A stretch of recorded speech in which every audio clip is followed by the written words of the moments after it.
in our that counter, I had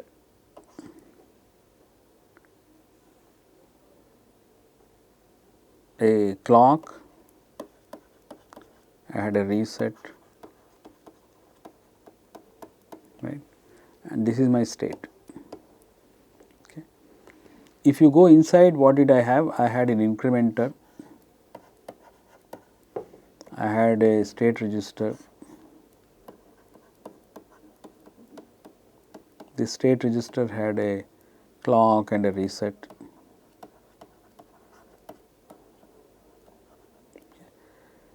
And the previous state was given as input, and well, we did not have any input, primary inputs were not there.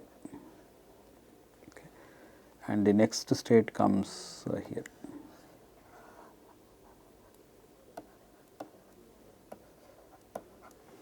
Okay. And we just argued that the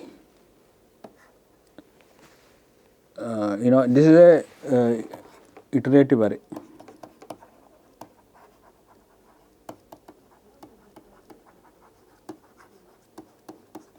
Okay. And the vectors that we said we should apply are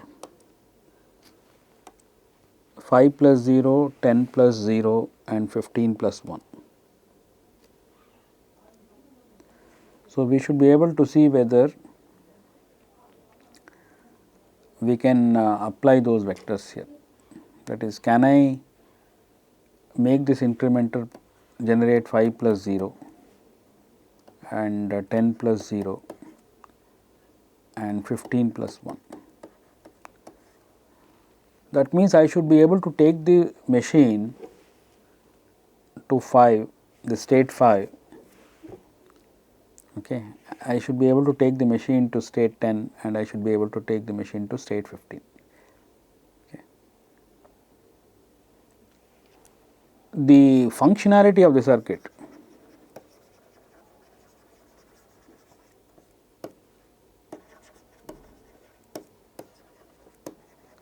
unfortunately, the functionality says it will go from state 0 to 1 and 2 and 3, it goes like this. So, it is a counter. We can't make it jump to state 5 or state 10 or say state 15 and things like that. We can't make it jump. Okay.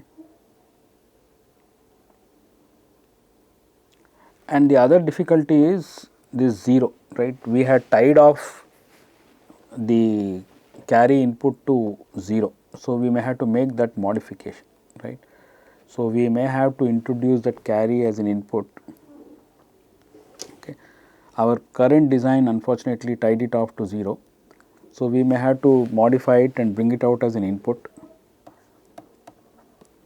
right, and the carry out can be shown here, right. So, that during testing I can apply C into either 0 or 1. Okay.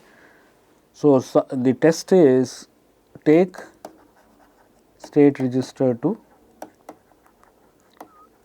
5, okay. That means initialize it to 0 1 0 1, then apply C in equal to 0, okay, and then check if 0 1 0 1 is still present.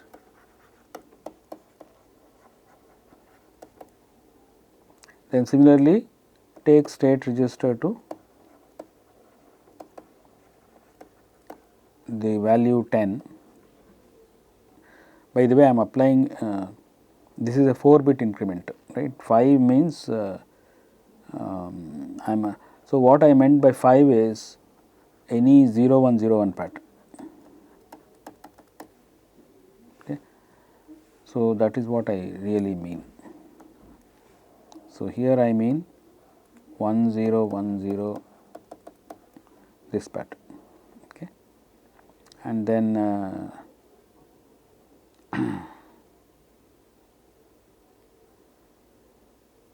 and apply C in equal to 0 and check if state is still that value 1010. Lastly, take state register to all 1, then Cin equal to 1, then check if state register is all zeros. So, these are the 3 tests that we will have to apply. So, the like this you may in other machines also it is going to be like this, okay. In other machines also it is going to be like this. It may not be so beautiful like the iterative array, but in general you may have a combinational logic circuit, primary inputs, primary outputs, state register,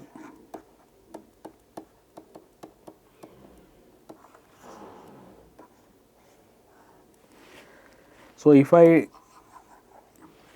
look at this combinational part, I may have several vectors that I have figured out, okay. This, if I separate this Pi, Ps, Po, Ns, so this is a combinational logic. And if I give it to an ATPG tool, it may say you must apply these vectors, okay. Pi should be 1 1 1 and Ps should be let us say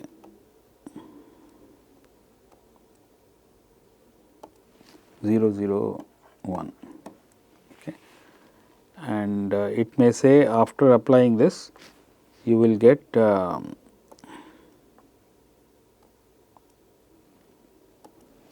verify that the output is 0 1 0 and 1 1 0. So, this is the test that the ATPG tool may give.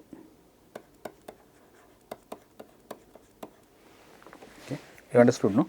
So, 1 1 1 must be applied here, it should be in state 0 0 1, and when I apply this the output I should see is 0 1 0 and the state should be 1 1 1 0.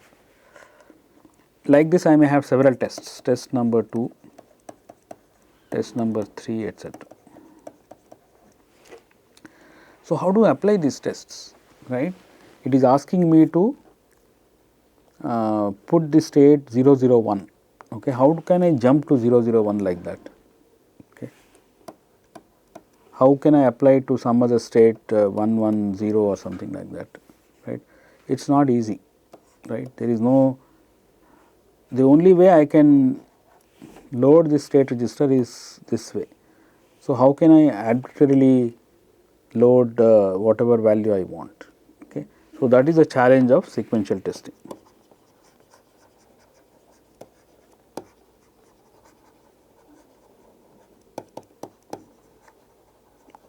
So, the first challenge is how do I initialize the state to any value, how can I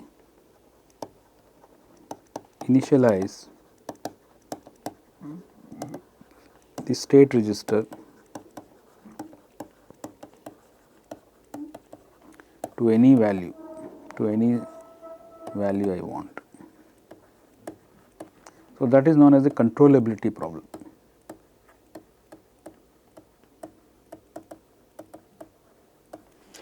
The other is I am asking whether the output is 1 1 0, okay.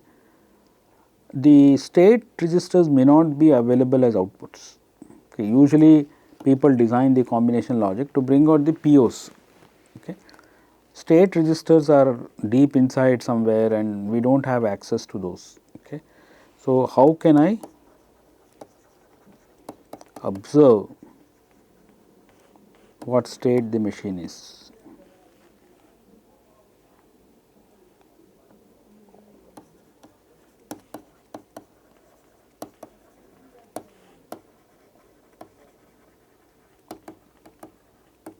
So, that is the observability problem.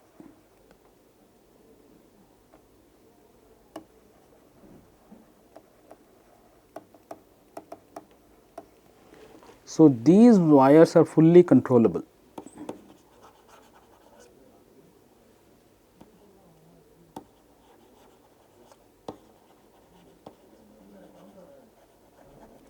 these are fully observable.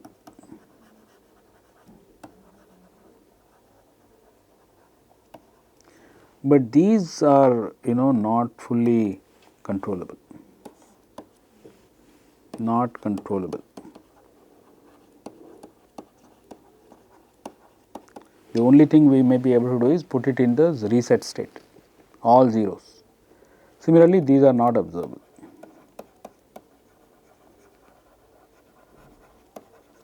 So, we have to figure out a good solution to this problem.